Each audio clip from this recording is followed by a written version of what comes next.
presentation. As of course, the speakers of today's seminar are definitely who you should be listening to, not me. I'm here to introduce them and to thank both of them, but especially Jenny for Knorring, who has traveled to come to Bologna to be with us. And I am not going to say a lot about your amazing background, your professional experience, as I think something will be shared later on. I, however, want to say that we thought it would have been a great idea to have you here in connection with the Human Trafficking Initiative here at SAIS, thanks to the fact that you and Alexandra met in a training in Slovakia in 2022, and you do share a lot of let's say, a professional background. In terms of professional background, you have some experience that is definitely relevant to one another. I also want to use this opportunity to say very few words about the Human Trafficking Initiative and the work that the project is doing, so that maybe we get the word spread out among students. The projects that are currently running are one in collaboration with KIND, Kids in Need Foundation, is called Suziria Constellation, and is a project on Ukraine child trafficking and core crime. And it's a project that focuses on prevention and accountability. It's a 3-year project. Alexandra Malangone runs this as the project leader, as a project manager. So she carries out and she designs most of the activities. The second project that is ongoing is called, and I should know this by heart, but the truth of the matter, I don't know, is the one that it doesn't really have a name, but is the one that is run together with the Human Rights League. Human Rights League is an NGO based in Bratislava in Slovakia, and it's one of the partners of the HTI that I want to mention, because they do amazing work, and I strongly invite you to go and check their work. Here again, the project focuses on building victim-centered criminal justice system capacities. So I know that maybe some of you are working as interns as part of the project, so I am absolutely sure that this is going to be an interesting and engaging year. I very much look forward to listening to what our speaker has to say. I am just saying that Alexandra is not only the co-coordinator of the Human Trafficking Initiative, but of course she has an extensive experience in this field. She's a lawyer. She is a human rights activist. She is very much engaged in the field. So I encourage all of you to take full advantage of having her here physically present if you want to speak to her after the seminar. And the same goes for our speaker. Thank you both. I'm going to leave you the floor. And again, thank you for being here. Thank you very much, Sarah, for the introductory words. And it is really my immense pleasure to be able to welcome today Jenny from Knorring. I always tend to remember her first surname. So, you know, I'm happy that I pronounced Jenny from Knorring correctly now. I've known Jenny, I think, for over 30 years now. And somehow our pathways have at a certain point crossed, and professionally, we have been more or less around the same area of work, but in a different role and different commitments and different engagements and different pathways. But still, they resemble many, they actually own many resemblances. This is what I wanted to say. But let me very shortly tell you. I mean, you've seen her CV on the BIPER website. She is head of international services at StaffPoint Group, which is a leading digitally enabled HR solution company in Finland. We have had here guests from Southern Europe and from the Central and Western North. We haven't had a guest so far from the North, and why not to create an axis cooperation North and South, which is also really, really interesting.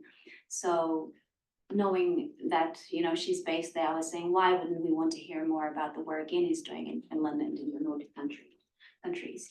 Jenny strategically advises on building partnerships and scaling international business. This is also something that we are really really passionate about under the Human Trafficking Initiative, building partnerships, creating enhanced collaborative models of working together across agency and within agency, in contrasting this type of crime. She was a head of experience design in Rocher Attorneys, which is top tier law firm in the Nordics. I actually have an additional question asking what does an experience designer at the Rocher Attorneys do? Maybe you can say a little bit more about that as well. And she was a COO for the e-learning tech venture, heading also ethical recruitment, security through work project, which is specifically focusing on Ukraine, increasing employment opportunities and integration for Ukrainians fleeing the war. They started the project together with the Confederation of Finnish Industries, and the project won Recruitment Act of the Year award in 2022. So the war broke out in 2022, and Jenny's project won the award in 2022, which I think is pretty remarkable. That actually speaks about the fast responsiveness and excellent results that I'm sure you will be speaking a little bit more about during your presentation. So without further ado, the floor is yours. Jenny, I know Eleonora will be sharing the screen with Jenny's slides for you, so you will be able to see that also on big screens here in the room and at home where you're following us. I will be clicking for you. You just make me a sign.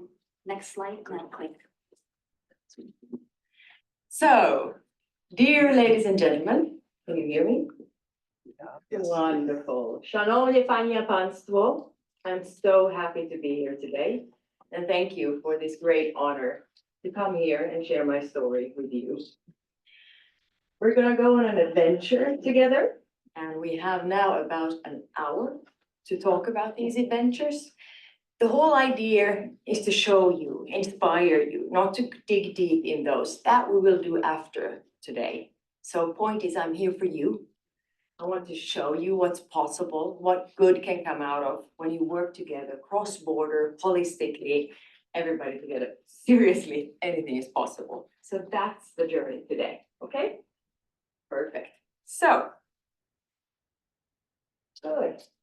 Yes, so for you to get to know me better, I want to share a story. My childhood dreams. They were to become a diplomat, a detective, and a samurai.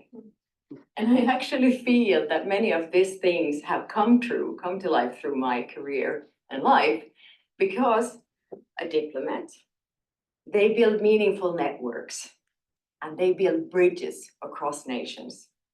And a detective, they always solve the problem and always finds the solution, regardless of the problem. So, growth mindset and solution oriented, yeah? And a samurai nobly fights for their values, morals, and ethics. So this is basically the compass that guides me. And I hope that will keep guiding me, because we're just beginning. There's so much more to do, and we're going to do it together. Also, you online, thank you for joining in. I'm super happy that you're here. Let's start this journey. Thank you. Good.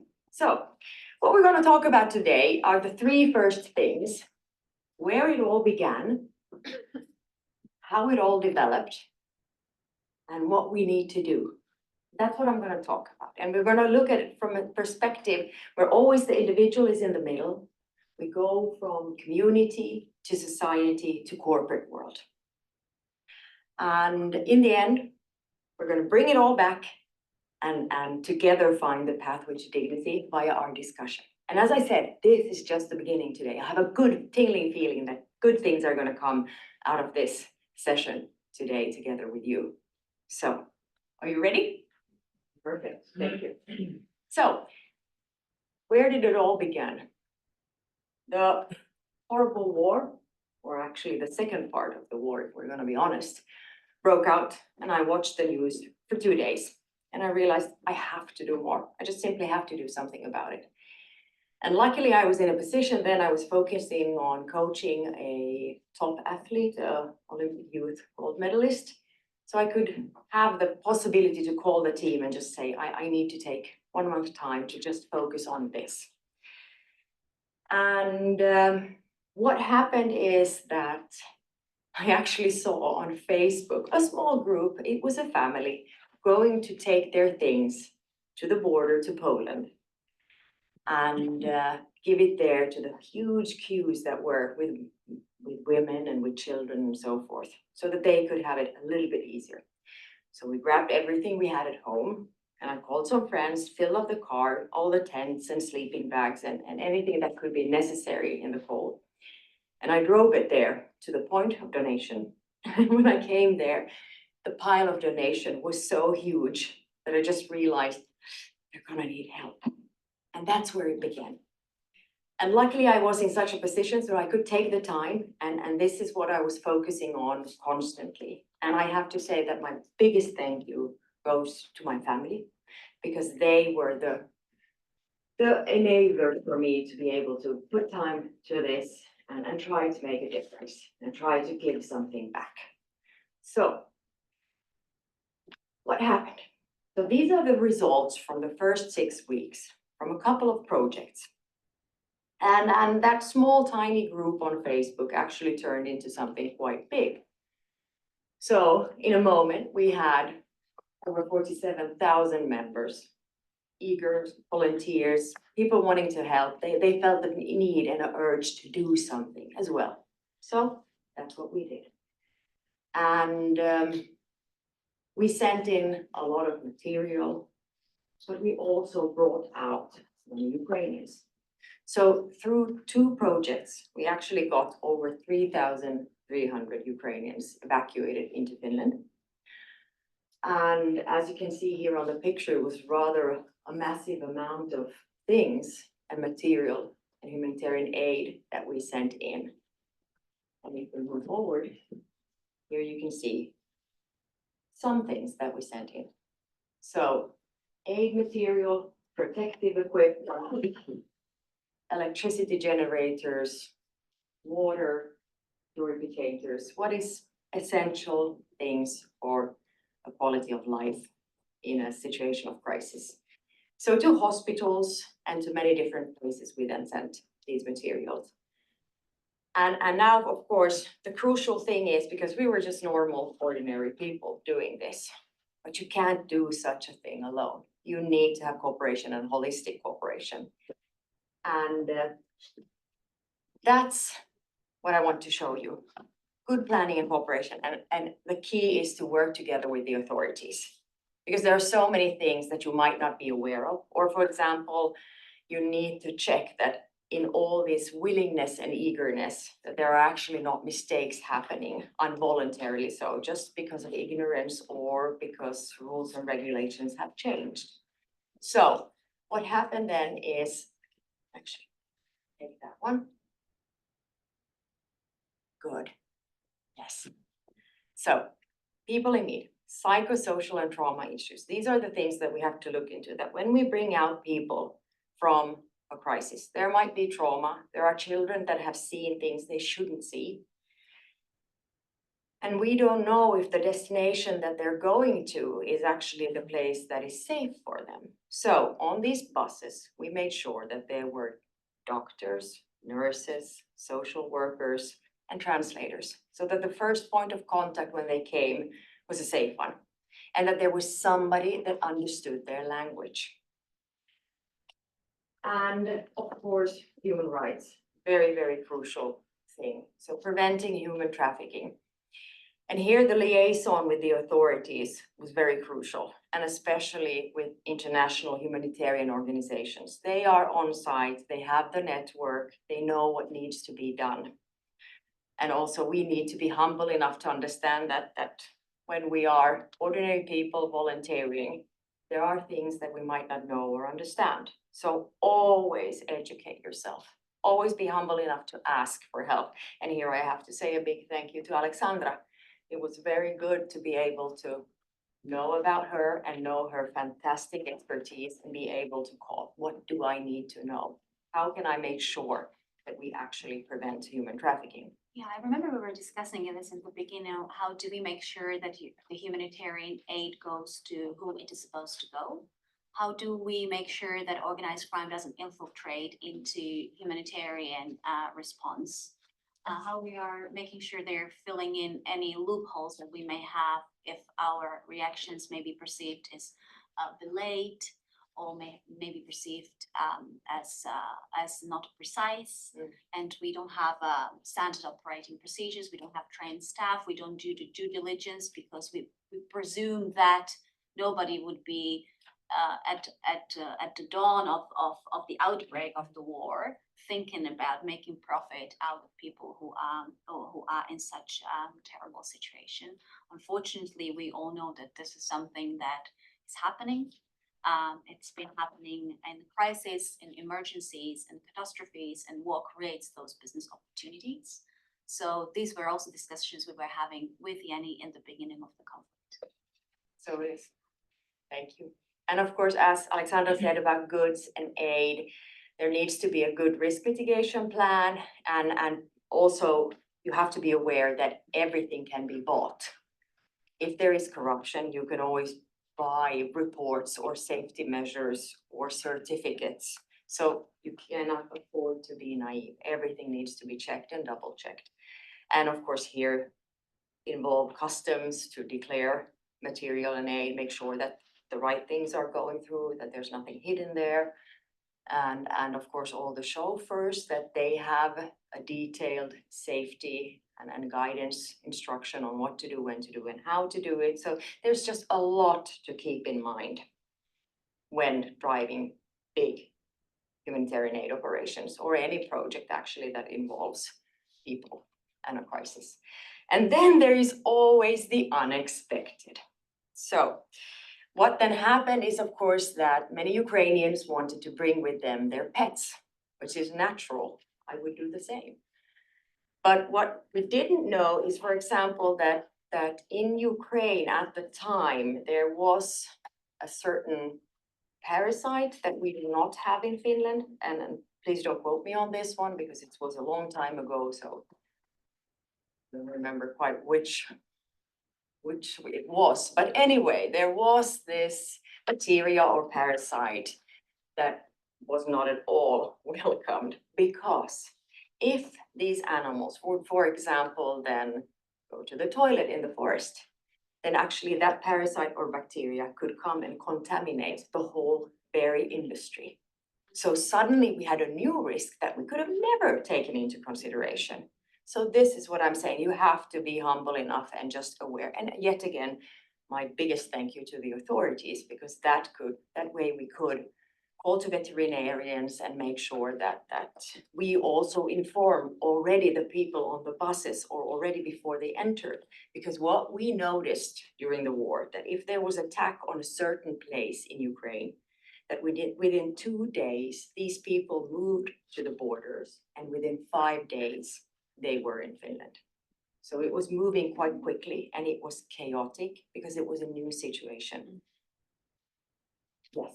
So then, of course, one thing is to have holistic cooperation cross-border, but then a lot happens also locally.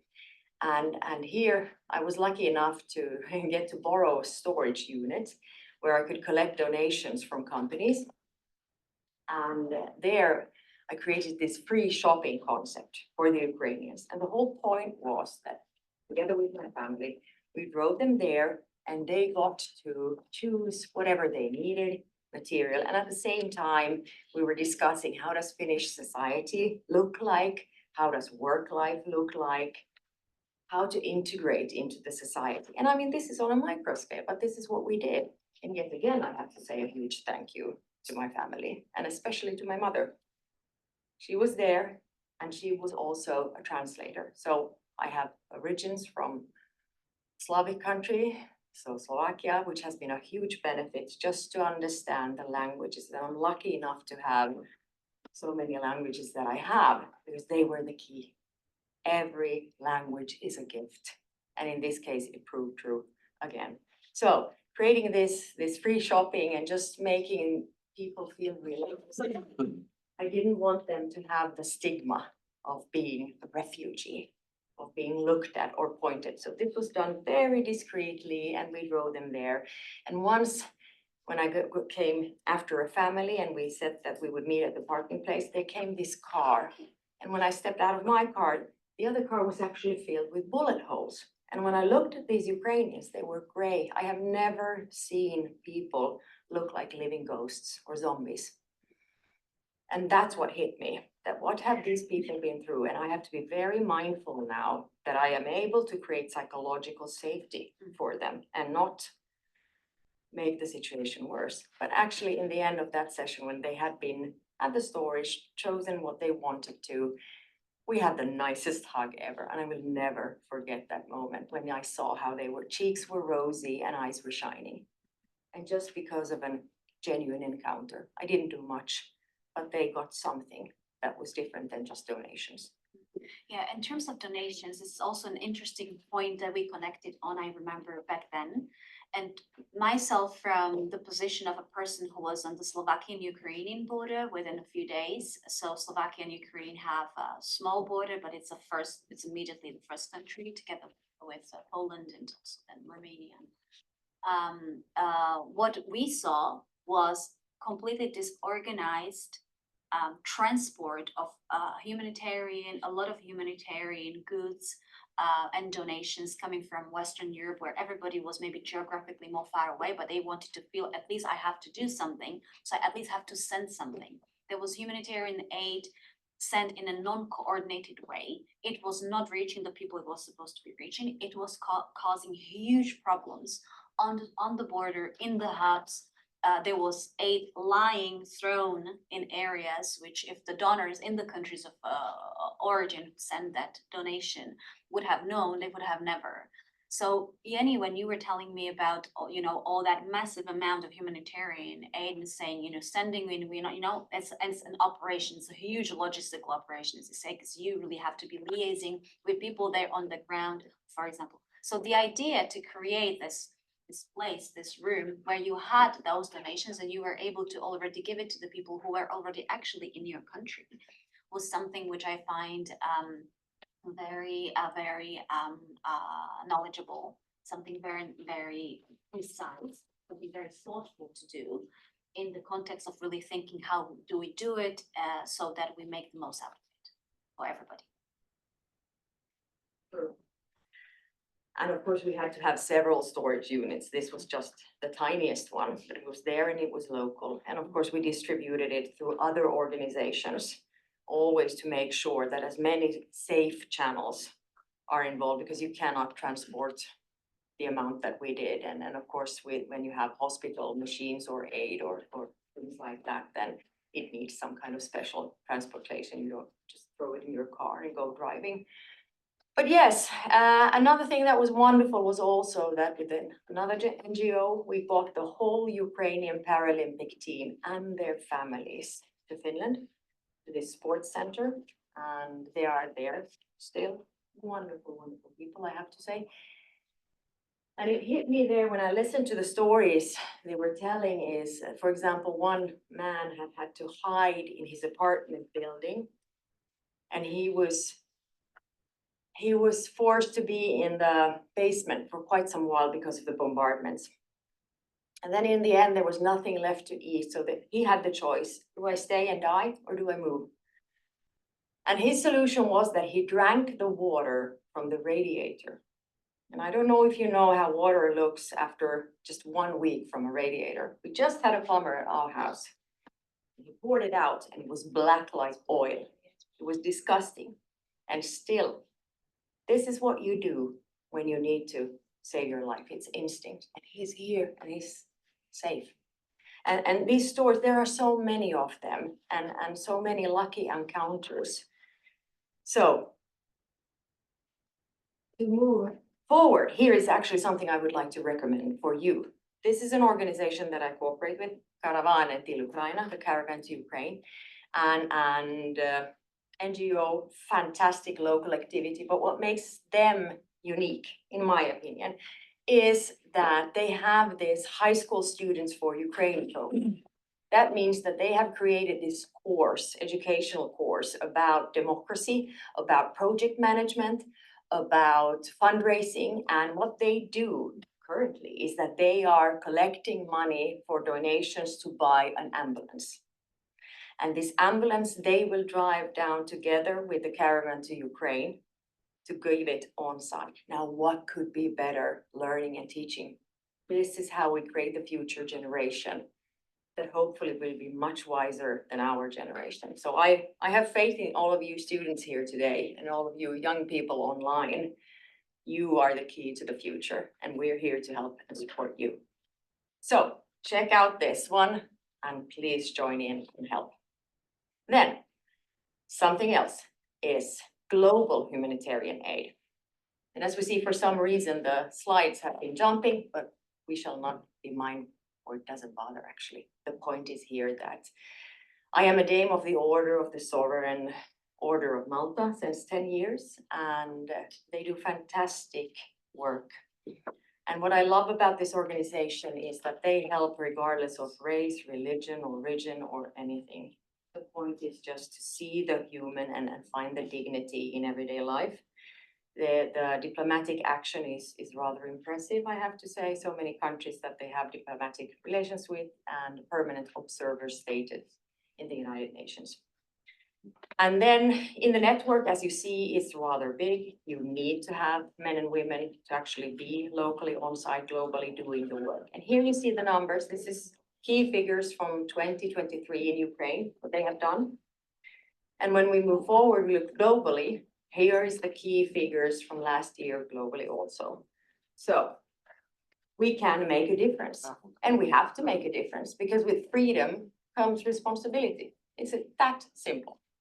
So this is my other recommendation for you. If you're interested to help globally, internationally, take a look. This could be something for you. And as I said, regardless of race or religion, you can always help. Everybody of us are equal, and we are all needed in this fight, if you will say it that way. Good. So I want to bring you greetings from my very dear friend, Jarno Limnell. He's a member of parliament and professor of cybersecurity and doctor of military science. So why I called to him is that, as I said, this is teamwork. And you have to have holistic cooperation in order to succeed. Either it is information, or then it is just having somebody come to an event and speak and raising awareness. Jarno has been very helpful with that. And I think he states it well. When we live in extraordinary times, it is our duty to create an extraordinary amount of hope around us. Hope is the key. And that is why we're working. Because when you have hope, anything is possible. And to be honest with you, this presentation has been probably the hardest one for me to have made. I have had many keynote speeches before, but this one came rather close, because I had to revisit years of the following situations with near and dear ones being put into actually quite horrible situations. There has been torture, there has been violence, there has been abduction of children and human trafficking. And these are not normal situations. This is something that nobody should have to go through. And still, I am the lucky one. I am here. I am not in a trench fighting for democracy or for my country. But see, we cannot leave anybody behind. We have to be there, and we refuse to give up. If they are not giving up, why should we? And there has to be respect for international humanitarian law. That's the bottom line. And then we move nicely to the second point, which is the mutual journey. So how it all developed. And I'm going to talk to you about a couple of CSR projects that have meant a lot to me. And we're going to move to where that one began. So here you have Anu Ahokas, who is the CEO of StaffPoint Group.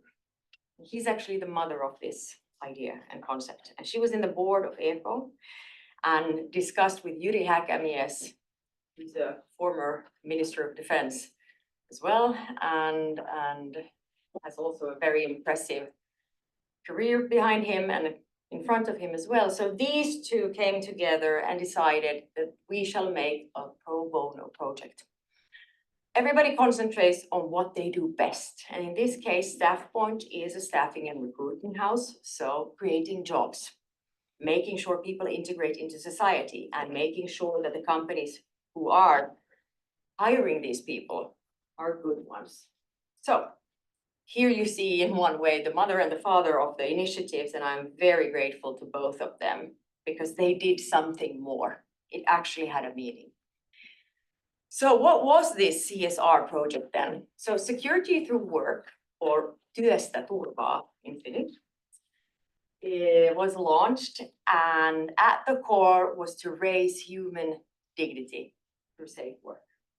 It's completely different when you are dislocated somewhere, you don't know anybody, and you don't know where your next meal will come from. Even if you are supported by the state or by organizations, it doesn't give you a sense of peace. And many times, these people that are displaced, they might be the sole breadwinner of the family, so they also send money back home. That's quite the responsibility of a person. And what we did at StaffPoint Group is that we committed to finding 200 to 400 jobs within this pro bono project, a short amount of time, for people that had temporary protection status. So meaning Ukrainians, but let's remember, there are also other people that had to flee the war from Ukraine, not only Ukrainians. So the question is not to segregate here, but to actually help those who need to help, the help in itself. So during this pro bono time, we created 439 jobs.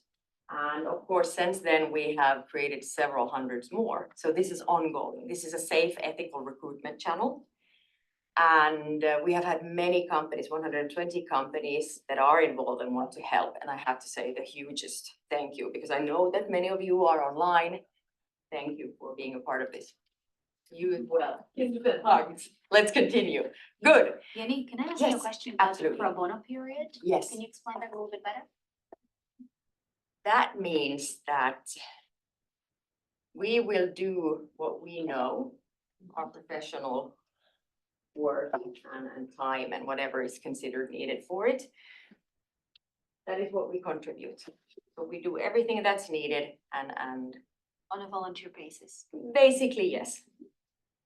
Good question. So, and of course, a lot of more things have happened through this security through work. We have worked together with the authorities. I am in so many roundtable groups where we're sharing information, and this has been crucial actually for integrating the Ukrainians, because we could tell them what was happening on the ground floor. For example, there was, for example, these payment cards that there was not enough of them. And then in this forum, it was easy to tell them, hey, this is a problem. We cannot pay salaries to these people because they don't have a bank account or they have it at home, and there are different difficulties with that one. So how can we make sure that we can safely pay the salary, that it doesn't bounce back, and so forth? So a huge thank you to the authorities as well. So really holistic cooperation. It's an ecosystem that is required to make this a success. And now also we are part, or I am part of ECO's Ukraine Reconstruction Forum, where we want to increase the cooperation of Finnish business life in the direction of Ukraine. So rebuilding Ukraine, what needs to be done? A lot of the infrastructure is horribly broken and very systematically so. So we need to be quick about rebuilding things. This is not something that happens when the war ends. This is ongoing. It's too late then. We need to do it now. Good. So then another CSR project, which is actually very close to my heart, and biggest kudos go here to a Swedish NGO, the Beredskapslyftet. Together with them, we did in the first summer, free summer camps for 180 Ukrainian children at the National Museum, which is like Hogwarts. You have to come to Finland and see it. It's beautiful. All the children thought that it was Hogwarts with the castles and tinsels and shiny Who was Harry Potter? details. Oh, you have to come to Finland, I'll tell you that. Good question. So, and what that did was it gave them just a moment of normal childhood. And it was beautiful cooperation. We helped with recruiting these people as the camp's activity coordinators. And what was beautiful was also that the patron of this camp was the former First Lady, Mrs. Jenny Hopkins, so a huge thank you to her as well. So truly holistic cooperation. Nobody does this alone. This is teamwork at its best. And here you have a greeting from one of the activity camp leaders. What does it mean to have a good moment in the midst of chaos and just to be able to find joy?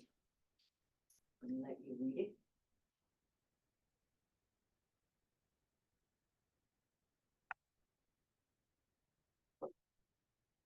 And this is why we do it. This is also creating dignity in everyday life or in surroundings.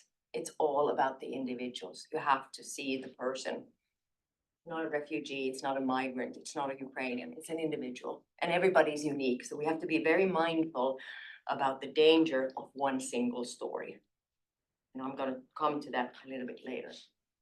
So now we are in the current journey. I'm gonna shift the focus slightly to a business angle. And we're gonna look into corporations' adherence to ethical recruitment and raising awareness. What is this human trafficking really about? So that we all have the mutual platform for our upcoming discussion. Then I'm going to show you a couple of examples, what we at StaffPoint Group have done to solve things, what we have, concepts and so forth, just to give you an idea of how could it look. There are no right or wrong answers exactly that this is the only truth. You have to constantly learn more, you have to constantly be aware, and every company has a different situation. So hence, you have to find always slightly new solutions that fit exactly that company's situation. Are you ready? Good. So I'm going to ask you a question. What is the image that you have in your head of a refugee or immigrant? Sure. Sure, we have a mic. Somebody wants to say Yeah. something. We've seen the news and it's quite similar every time. That what is a refugee? You usually visualize a boat and maybe some life jackets. Is it really so? Is it really so? So let's have this. Let's look into it. So it could actually be anyone. Yeah? A displaced individual with a PhD or a former successful business owner. Yeah? And what I've noticed is that people have a survival instinct. They usually want to be a productive member of society. I've heard so many times people say, I'm so happy I can pay taxes in Finland because I want to contribute. I want to give back. They took me in when it was the hardest moment. Now I want to give back. That's the beauty of it. When you are inclusive and you bring people into the community, you integrate them into society, the way you meet them halfway is a way that will repay itself so many times. You don't know their struggle, so always be kind and mindful. And displaced individually, especially if they're not integrated, they still don't know anybody, they have nobody to ask. They lack the knowledge of the society and what are the common rules. So they might not realize when they enter into gray market labor or a situation of exploitation. It might be normal in their country, but in Finland, we are rather mindful about what is right and wrong. And I'm very proud to be a Finnish citizen.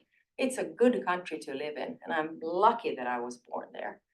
And that's why I think that we should actually export a lot of the knowledge that we have in Finland. We have fantastic tech solutions. We have been aware of the situation that might arise. So we have a defense industry and we have been mindful about investing in it. I'm quite happy that we did. As yet again, we cannot be naive. Of course, I don't want any war anywhere. But on the other hand, it's better to be prepared. It's better to be aware so that we can prevent crises and wars. So another question for you.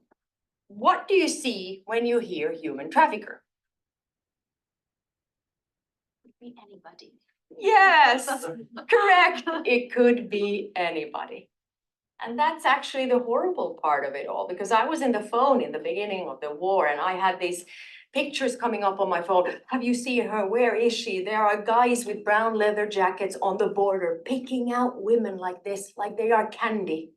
And it was horrible to sit in my home office and not being able to do anything about it at that moment. But yet again, power of holistic cooperation. There was always somebody I could call or send on site, some authority or local network. And actually those situations ended very well. But they made a lasting impression on me. And war does change a person. And still in a way, I am humbled that it has, because the insight and the experiences have made me so much richer and have shown me what's the path that I want to walk, what's the legacy that I want to leave to my children, to everybody's children. This is the path to dignity. So, human trafficker is not always this dangerous guy in a brown leather jacket.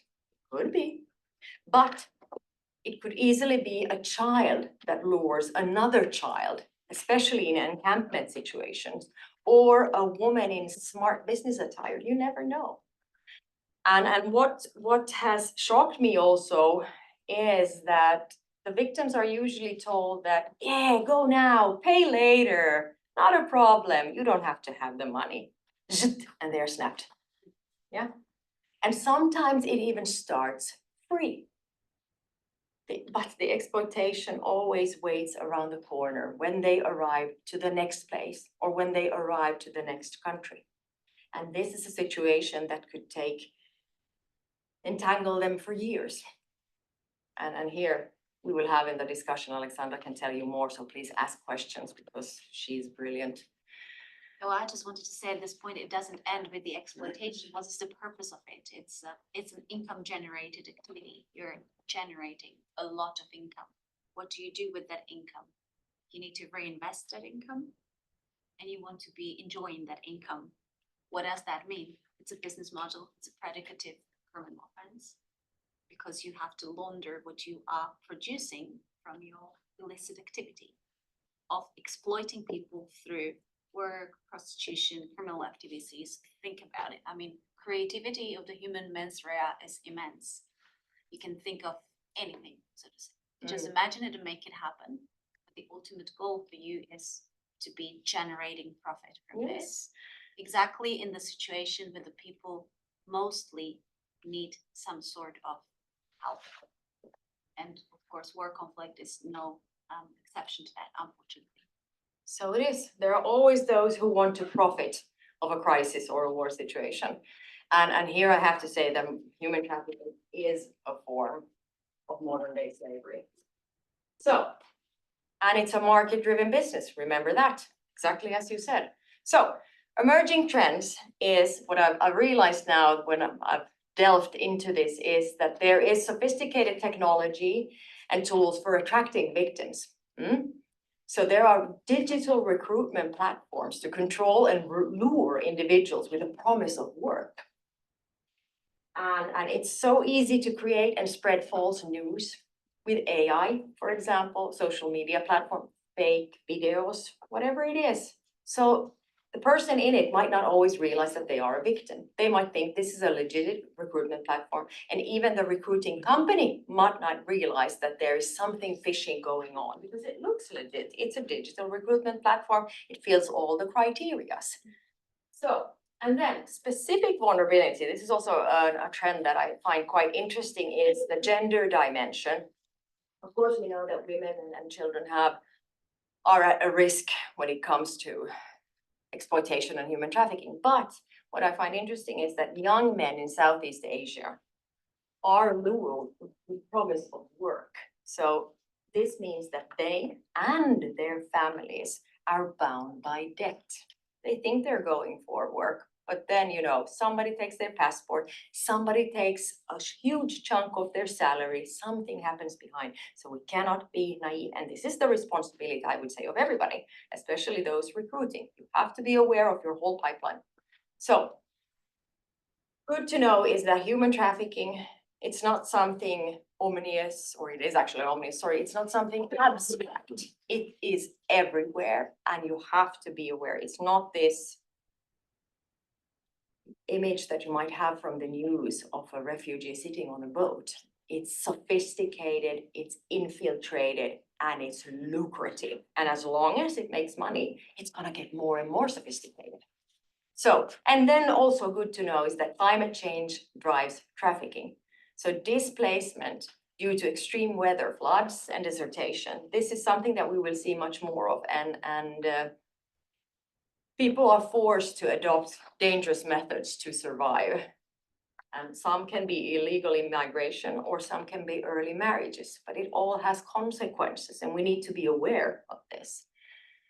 And then that what I find interesting is EOM's information about climate change may increase trafficking with 30%. It's already big. 30% is huge. Hence, we have to be aware. I think what is also something that maybe needs to be said at this point is the fact that you don't necessarily have to be a regular migrant. Your papers must may be perfectly in order. You may be national of the country. Ukrainian people can come to the EU, most of the EU countries under the visa-free regime. So in theory, for the first 3 months, you don't even have to enter into temporary protection regime. And you essentially may choose that you stay on visa-free, you enter temporary protection, you may get some temporary residence for purpose of study or work. It's essentially not that you're coming in as an irregular migrant most of the time. And also we always associate it with crossing the borders. No, crossing the border needs to take place. It may be happening perfectly within the state border. When you look at some European countries, statistics on identified victims of trafficking, there are as a minimum 2 countries that I have now in my mind who have their statistical data tables lead by the nationals of that country. So again, as you said in the slide, it can be anybody. It has absolutely no difference in terms of whether this can be anybody with what type of residence. So it is good addition. Thank you.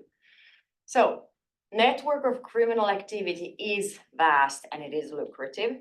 So it's going to be around here. And that's why you need to have these preventive mechanisms and processes in order. And as I said, the victims are not always aware of it. And even the employers might not be aware of it because it looks legit. It's sophisticated. It's there. And what is also good to understand is that after repatriation, let's say that a person has gone somewhere and is sent back, it doesn't mean that the cycle of debt ends there. It might continue for years.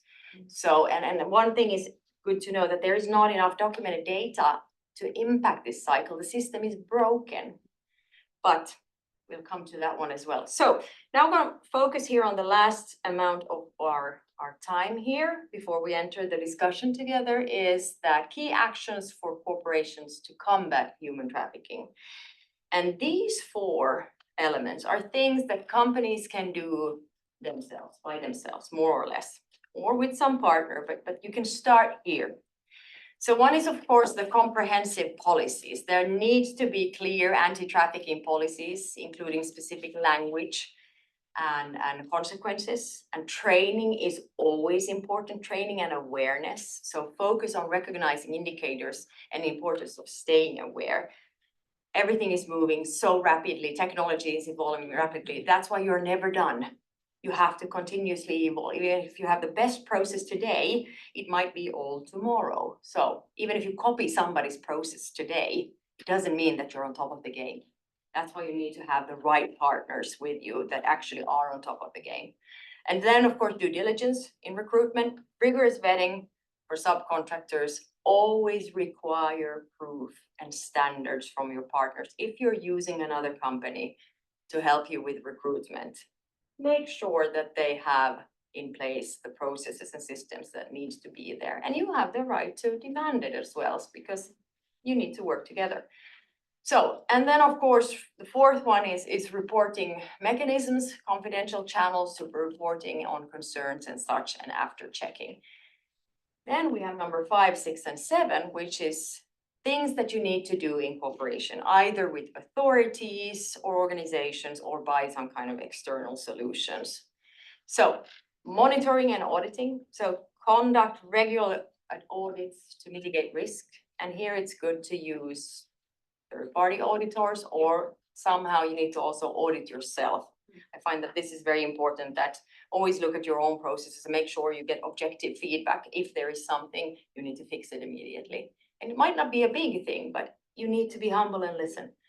And of course, the multi-stakeholder network, so share the best practices. Here comes the crucial part of working together with authorities, municipalities, and companies. And of course, support victim assistance. I'm going to show you a couple of examples here how we have solved it, and some good companies from Finland with love. So most important, stay updated. Yeah, choose the right partners. And then I'm going to show you a concept that I have created for this, how to make sure that companies, regardless if there are big or small ones, they need to have their internal things in order. Processes, it's attitudes, it's instructions. You can have platforms for learning platforms, or in industry, you have these platforms where you have the drawings or instructions. Make sure you have that in order. It's actually not that hard. So I have been watching this for 30 years. We have been talking in Finland about we need to get international talent here. I mean, Finland is not that attractive, to be honest. We have to work for it. There is competitiveness on the best talent everywhere, and there is room in Finland. And it's a good country to live in. It's safe. But we do need to work on our attitudes on how to welcome people and make it the integration smoother.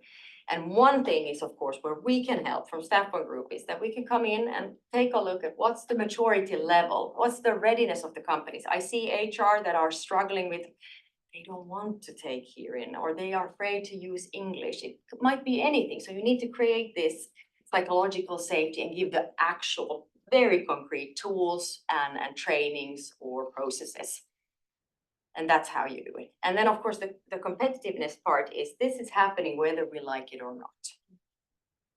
There will come people, and I really truly hope that international talent will find Finland, because it's a great place to live. And there are huge opportunities, and we have fantastic innovation in technology and other industries. So point being here, you don't have to do this alone. Partner up, find your company, find those who can objectively come in and take a look at your company, what needs to be done, how can we do it? A lot of it you can do yourself, but you need to have the recipe. You cannot know what you don't know, but that's why we're here to help. So this is one solution, this ABC of multiculturality. That's such a hard word. So, and then we come to the benchmark and validation process, which is also something that we have quite proud of, and it's a very, very complex process and a system, and we follow the standards of ethical recruitment practices of International Labour Organization, IRIS standards, and our, of course, Finnish HELA standards, and so forth. And just to show you quickly what it's about and why it's so complex is that you have to see your own whole pipeline. Where do the people come from? What is the country's stability situation? What is the global peace index? You have to analyze so that you are not actually going to the wrong place for the wrong reasons. Mm-hmm. Cheap is usually a sign to be alarmed by. If a solution is cheap, something is wrong. There are no cheap solutions for quality.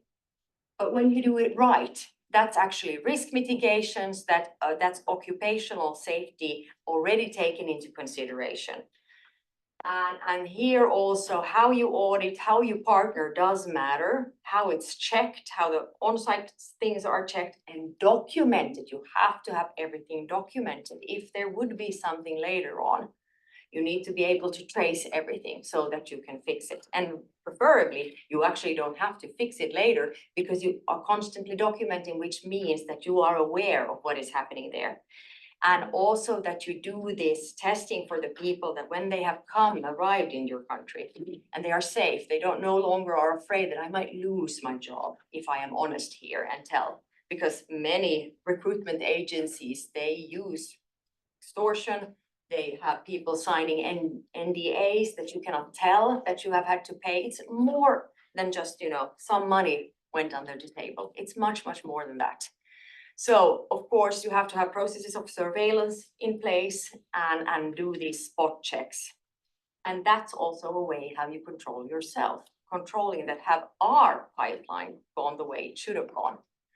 And then another example that I want to say before we come to our discussion is that we have also done quite a lot of work with the authorities. We want to see that the whole point of coming to Finland, integrating into Finland, and how to access the visa, the bank account, and all of these practical things that has to be in order, that there is a smart solution for it instead of going with the paper on site face to face. And here we have worked together with the Ministry of Foreign Affairs, with the Finnish Immigration Service, Tax Administration, Digital and Population Data Service Agency, and based then on our knowledge from the field and what needs to be done, what information has to trickle at the same time and in a safe manner so that the person gets access to the visa that is required for the work or living conditions, but also that it's safe and transparent. I mean, if there is not reason for getting this, then that should also come, but don't have people waiting in lines forever.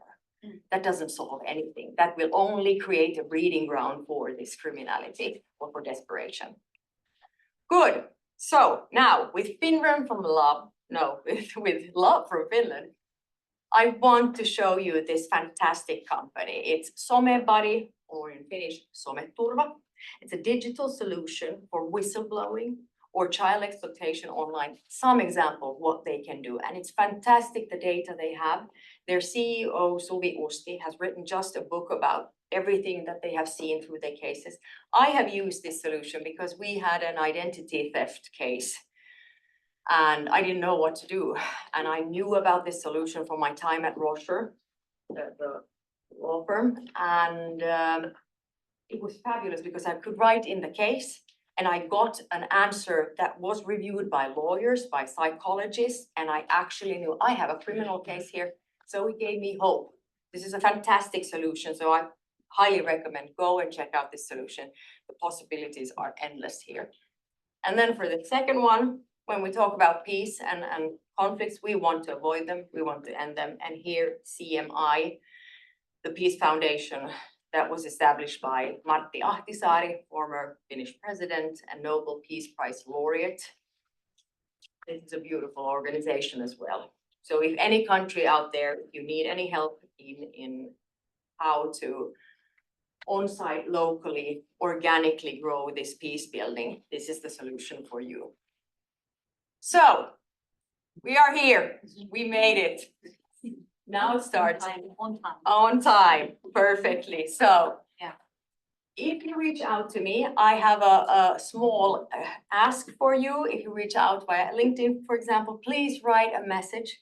What about how we have met? Because I am actually quite often, many people seem to be eager to contact with me. And in a way, we have to also be mindful with how we connect. Is it trustworthy? Is it liable? And so forth, because we have to protect our network also from others.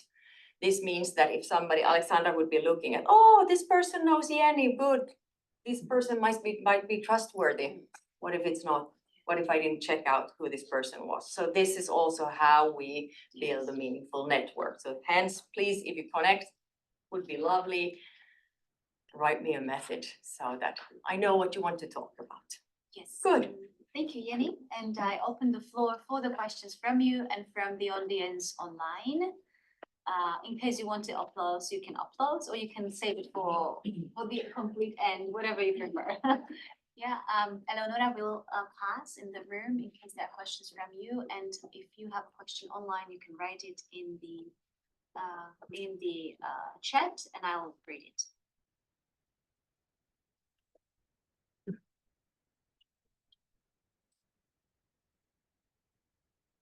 Hello, and thank you so much for your talk. My name is Massimo. I'm a second year student here. I'm very appreciative of the fact that you both have Slovak backgrounds. I used to live in Slovakia, so it holds a very special place in my heart. I have a couple different questions, but I think I'm just gonna stick to one. It's basically about what you ended your presentation on is this question of like, how do we incentivize businesses to take on the idea of hiring refugees? You touched on it, that there was challenges within the Finnish example, especially related to, you know, the willingness to maybe change the way that they do business operations to speak in English. But like considering how human trafficking is market led, right? How can we incentivize the market to incorporate refugees into their business practices or even think about them as viable options for hiring them? And I think about organizations like the Tent Partnership for Refugees, which is like works directly with businesses. And I guess like the little add-on to that question would be, is it worth it to work with intermediaries like staffing positions more than working with specific companies themselves? I'd love to hear a little bit about your thoughts on that. Such a good question. Really nice, Massimo. Okay, good. So, I think that this Security Through Work project that we have done and that is active currently as well is a fantastic example of that. It's doable, it's manageable, and why this partnership is so important. In this case, if we take the language as a problem, if you may, it's not the native language of either Finnish people or Ukrainian or any other one. So it's a good breeding ground to start trying together. You can actually, I mean, Finnish formula and these drivers, I mean, their English is rather interesting and it works, you know? So you have to just be brave and go to children play together without any single language. So there has to be the way. So the way to incentivize this, I would say, is that there's so much research on what happens in a company when you have international talent going there, and refugees is equally international talents or immigrants or migrants. The point is that innovation grows hugely, and also you get an access and a reach to a completely new market area. And if I talk now, for example, about the Ukrainians in Finland, they are soon to be the biggest minority in Finland. So what does it mean if you then would integrate Ukrainians or any other nationality, for that sake, into your employment crew? Well, it's of course that you can cater yet again to a new market segment. You have the languages, you have the skill, you understand the culture. So this is why it's so important that actually when you take the best of every word and you put them together, that's when innovation happens. So meaning that you have the local team that is there, they know the business, and then you take in something new, and that the magic happens when you combine them together. So you have the local knowledge and you have so-called international spices to spice it up. And really just any research that there is, the results are fantastic. You just have to have an open mindset to it. And hence, I actually believe that you need to have a partner. I mean, many can do it themselves, but really in order to make sure that it's done the right way, that you have everything in-house in order. I mean, you cannot know what you don't know. So why not try with a partner and then see how we could learn, and then you can do it. The point is not that there will always be a partner with you, but it's a smart solution to ramp up the time for this productivity. And that's when the incentivized part comes into play and you get results. Did I answer your question, Massimo? Yes, thank you. Fantastic, thank you. You know what comes to my mind is also that you said that you have lived in our part of the world, so to say. Yeah, I have maybe an example that can, in addition, contribute to answering this question, or like throw some ideas for a brainstorm. You all know who sit in the room, the shoemaking company in Italy, they call it Bata. In our part of the world, it's called Batia, because Batia is from Czechoslovakia, so that just you know. And I visited the museum in Zlín, which is a city in the Czech Republic, the last summer. And what struck me, of course, I knew about how huge Batia was back in the times and the First World War times, but then also after the Second World War, it slowly decline started. But the shoe experts between 1935 and 1936, like if you ever Google it, are the huge. It was the biggest shoe exporting company in the world. And this Bata, the original founder, was extremely innovative in terms of who he was going to have work for the company. Yeah. So he said, what is the need that I need? Who are the people that I may be employing so that they fill in the need? What are those people going to need to know so that they fill my need and are good workers?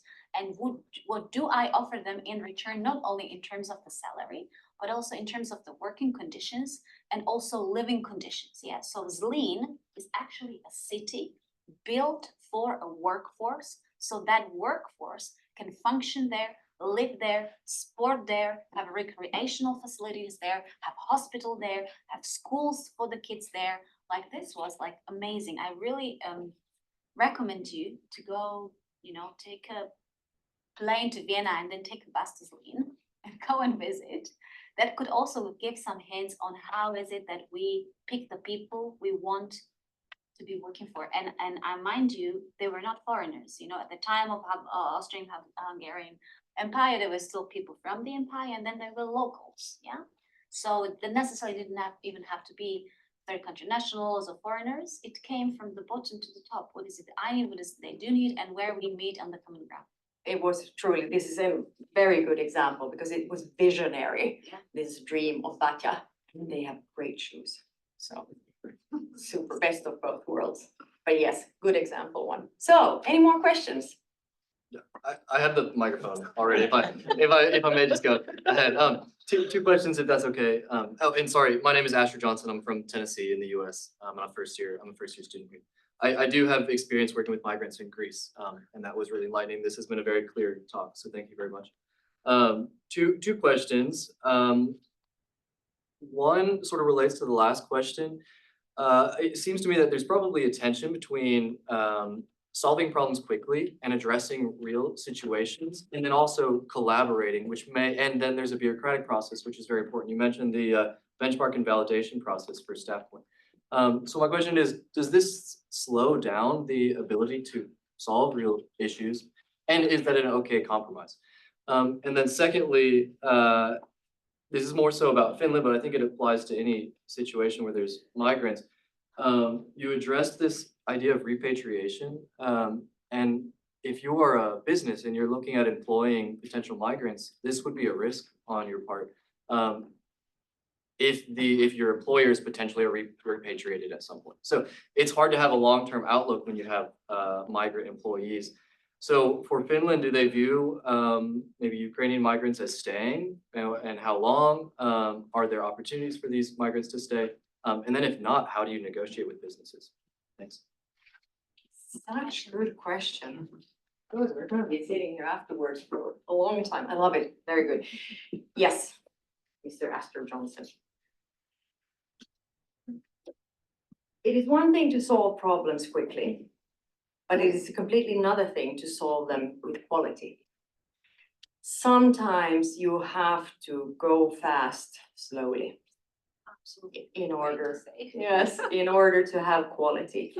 The better you have made the thought process and have the systems behind and the documentation, the faster it actually will go. But you have to do your homework. You have to have the framework in order so that you have a backup plan and you know what's going on. And so in a way, no, I don't think it slows down if you look at the long perspective of things. It might in the beginning, but the more you invest and the more you actually do these smart solutions and have the processes in order, the safer you are and the more you can grow and recruit people. And if I think about this repatriation and this risk of what if we take in an employee and they may decide to leave? Well, I have to say, and this, again, this security through work is such a good concept, and Finnish companies have been great about this, is that even if this person would, for some reason, want to go home, they're free to go, of course.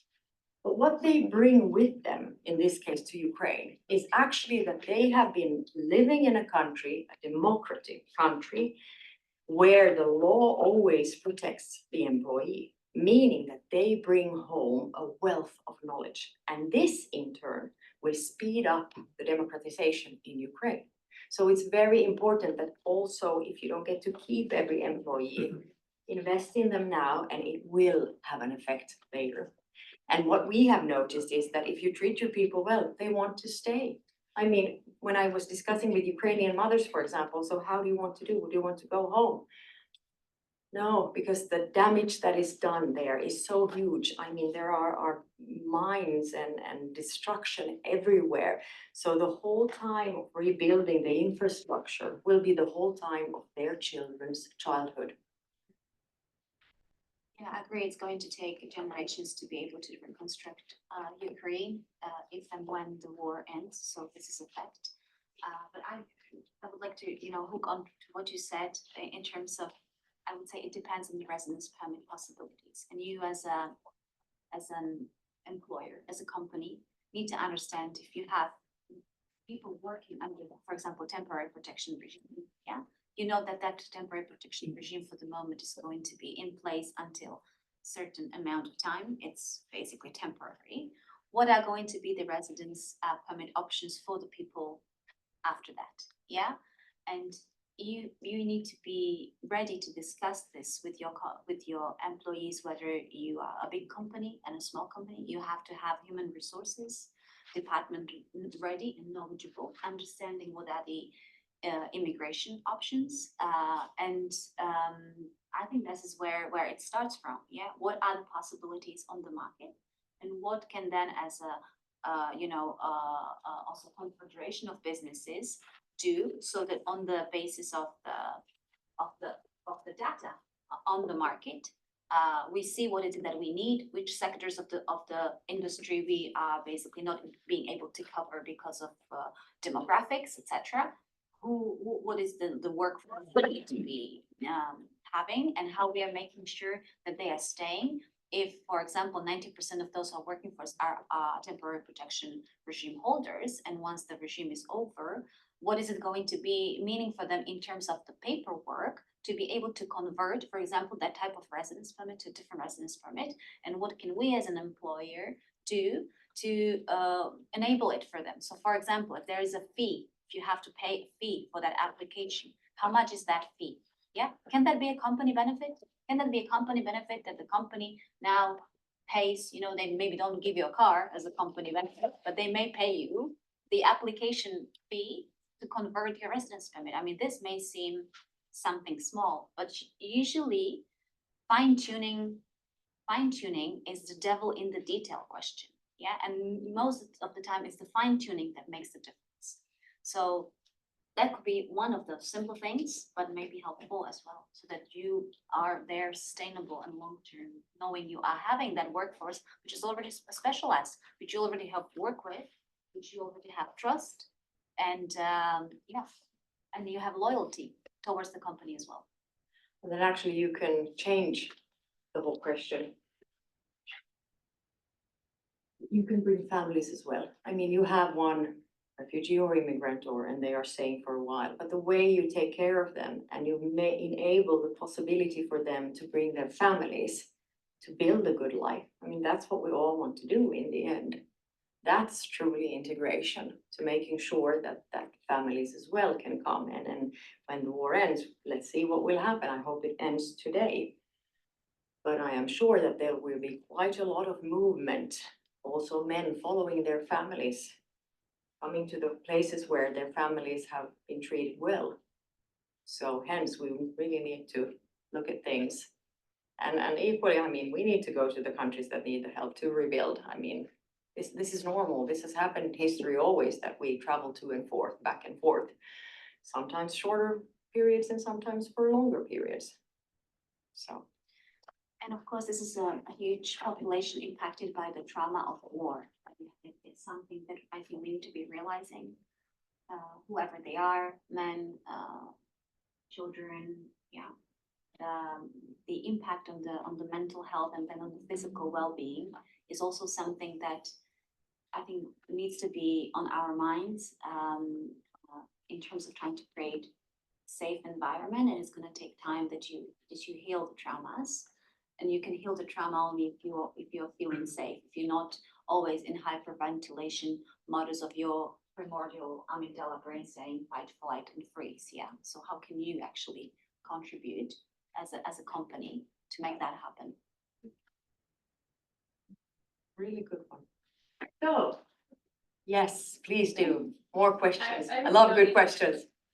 So we can hear you. Sorry. Waiting for the microphone. Yeah. So you like told the scenario from like Finland, are Ukrainians to Finland, but like how is this, would you say, in terms of like the global south? With like the situation with the war in Sudan and women are, you know, exploited all the wrong ways and never the right. And how there's the cases with the UAE and the different militias there. And so what would you give as like a hopeful solution or just a way to navigate the traumas that these women and girls are experiencing with this war?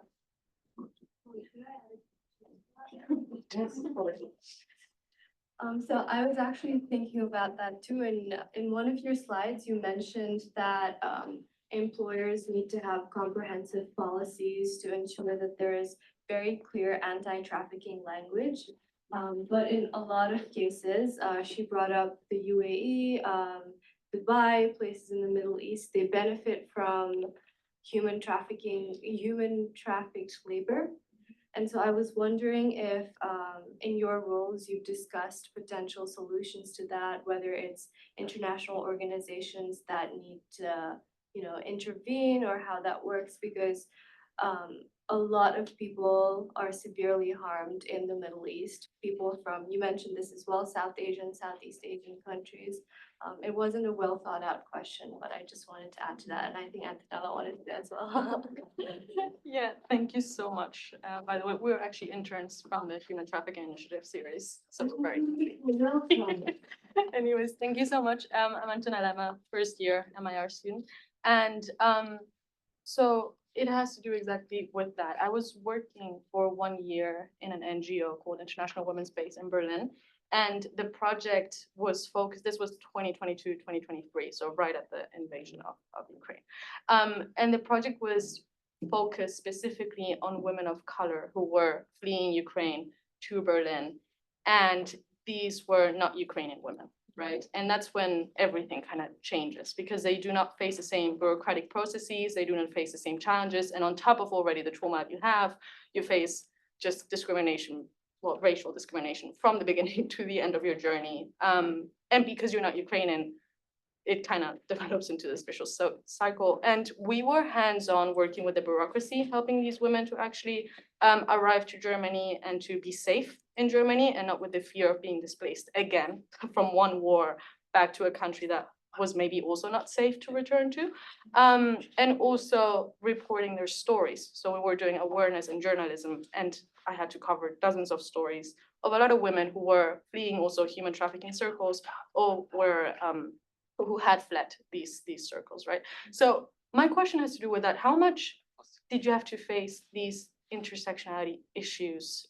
Because we had this whole protocol as to what to do in these type of situations, right? And it was a drastic change of stories from a woman who had a visa, a Ukrainian passport, to a woman who didn't have it. How do you integrate that into your whole framework when it comes to dealing like that with those sort of stories? Yeah. I love your questions, I really do. Okay, many questions in one. I would say, so this is actually a very important thing that all of you are raising here. And I'm just gonna put it in the context now of Ukraine, because we cannot discuss every country separately. Regardless of the origin, we need to help people. I don't see a difference. There is never an option to segregate people. It just means that the background underlying story or situation or visa need is different. So we adapt. So we look at it just the way it is. But here, for example, the situation, of course, in Ukraine was that there has been many different international talents that were attracted to come there and study, example from Africa and so forth. And this was actually quite systematically done in the, when was it, 50s and 60s and 70s. So it meant that there actually was a minority that nobody in a way recognized. And here I find it that raising awareness is step one. You have to be aware of the country, the origin, and the history. Why does it work in a certain way? And when it comes to these people, I think equally we have to help them. I mean, possibly even that we have to help them more because they are already segregated in their country of origin or in the second or the third country. So that is the reason that with freedom comes responsibility, which means that if we have the possibility to help, then we should do it. And especially this situation when we're discussing about women of color and the horrible exploitation that many have gone through and are going through just as we speak. That's why we have to raise awareness. Nothing changes before we start talking about it, before we start systematically doing something to change it, to fix it. And that's why I love the thing that you have done, that you have been hands-on there on site. So everybody can contribute, everybody can do something. And I mean, you brought the question here to this table today, which means that you are raising the awareness, which means that I will go home to Finland and start thinking, that was actually a great question. What can we do to even better to upgrade the policies or whatever is required? Because war trauma travels within 5 generations. I wanted to say very briefly, yeah, I know what you're focusing on the certain perception of hypocrisy and double standard vis-a-vis, you know, nationals, one country vis-a-vis global south, etc. I'm trying to change the lens how we look at it because, of course, the topic has a lot of it's a lot of politics in the topic per se. So let's move from politicization of the topic towards looking at the topic from the angle of victims and witnesses of human rights violations, victims and witnesses of organized crime. And when we shift this lens, this is basically naming, shaming, accountability, quest for justice. Now, naming, so what? What is it? This is it. It's happening. This is who is probably perpetrating it. Yeah, this is what's happening to the people. These are the modus operandis of this is happening.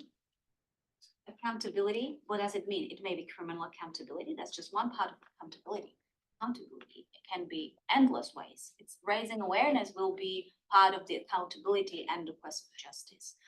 International monitoring bodies can be a way of accountability. Writing articles, as you were saying, may be a way, a quest for documenting war crime violations and supporting accountability efforts may be something which really, again, allows us beyond, for example, what's happening in Ukraine in terms of the Commission of International Court Crimes, looking at other countries in the world saying exactly the same things happening. What is it that it makes it different? And I don't want to be hinting to any other conflicts in the world, but you know what I may be meaning here, yeah?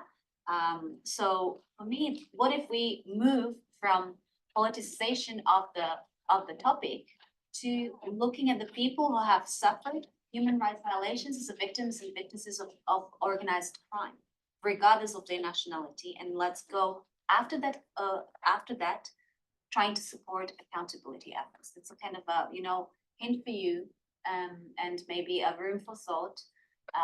But I think what leads us to a lot of hypocrisy and double standards is so much politics that are involved around migration and around human trafficking that is often exclusively associated with migration, because that has that recruitment element, but doesn't necessarily mean that it has to cross international borders. I mean, you know, the definition of IOM is anybody who's sitting in this room is a migrant because we have moved from a place this morning to get to a place here, so we are a migrant. While under UNHCR definition, migrant is somebody completely different. We don't even have a one common definition on that. I mean, just look at our surnames here. They are rather international. So we all are international in a way, regardless of where we came. Thank you very, very much. I see also in the Q&A session that we have some questions. I will make sure that Yeni gets these questions and answers also in writing.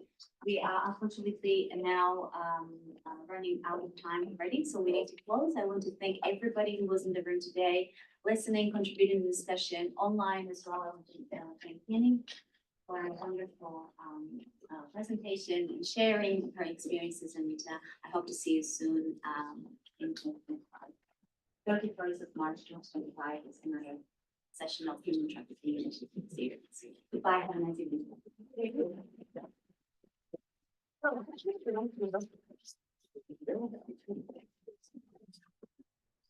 That's true then.